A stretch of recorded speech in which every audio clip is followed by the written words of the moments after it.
Apakah di dalam diri setiap manusia itu ada setan?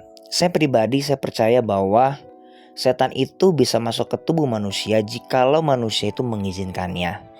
Terutama orang Kristen ya. Kalau misalnya kamu sebagai orang Kristen, kamu percaya bahwa di setiap manusia ada setan ya, itu tidak benar. Kenapa? Karena jikalau kamu dekat dengan Roh Kudus, maka setan tidak bisa bercokol di dalam dirimu. Kalau Roh Kudus dalam dirimu, maka setan tidak bisa masuk ke dalam tubuhmu.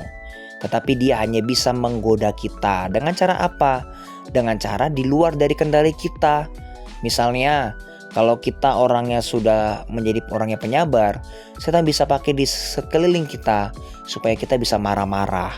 Kalau misalnya kita sebagai orang yang setia kepada pasangan kita, maka setan bisa membuat orang-orang di sekitar kita bisa menggoda kita, entahkah mungkin ada wanita lewat atau cowok lewat, atau mungkin nanti kamu tiba-tiba bosan atau apapun itu, yang jelas setan akan terus menggoda kamu. Nah, karena gini, kalau misalnya setan masuk ke dalam tubuh kita dan dia berkuasa atas kita, maka itu akan menjadi lebih bahaya lagi, guys. Kenapa bisa lebih bahaya lagi?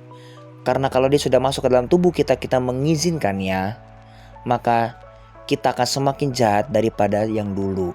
Apalagi terutama kalau kita itu tidak dekat dengan Tuhan, maka kita akan lebih anti lagi untuk dekat dengan Tuhan. Kalau setan sudah bercokol dalam diri kita, cepat-cepatlah kita berbalik. Sekalipun kita berbalik kepada Tuhan itu sakit, mungkin kita sedang merasa bersalah atau apapun itu.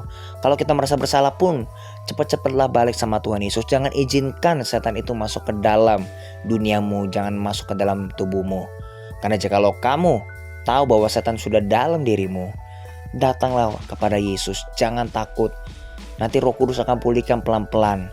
Dan kalau bagi kamu yang sudah dipenuhi oleh Roh Kudus, kamu sudah melakukan terbaik untuk Tuhan, jangan pernah berpikir bahwa setan ada dalam tubuhmu. Karena tubuhmu itu bait Allah dan kamu sudah menggunakan Roh Kudus dalam dirimu. Jadi jangan pernah berpikir bahwa setan bisa masuk ke dalam tubuhmu. Dia hanya bisa menggoda kamu. Dia tidak bisa menghancurkan kamu. Dia hanya bisa menggoda sehingga kamu tergiur dengan godaan itu, lalu kamu menghancurkan dirimu sendiri. Dengan kata lain, setan bisa mengatakan, lihat aku bisa menghancurkan kamu. Pada faktanya bukan karena dia punya kuasa untuk menghancurkan kamu, tapi karena kamu mengizinkan dia berkuasa atas dirimu, karena kamu tergoda olehnya. Jadi kuatkan imanmu dengan cara apa? Baca firman, bersekutu dengan Tuhan. Karena dari situlah kekuatan kita. Dan dari situ kamu bisa lihat bahwa Roh Kudus dalam dirimu itu lebih kuat daripada roh-roh yang ada di dalam dunia ini. Sehingga kamu akan terus berdiri dan kamu akan menghadapi setiap masalah kamu dengan luar biasa. Dan disitulah kamu akan melihat kemuliaan nama Tuhan di setiap masalahmu.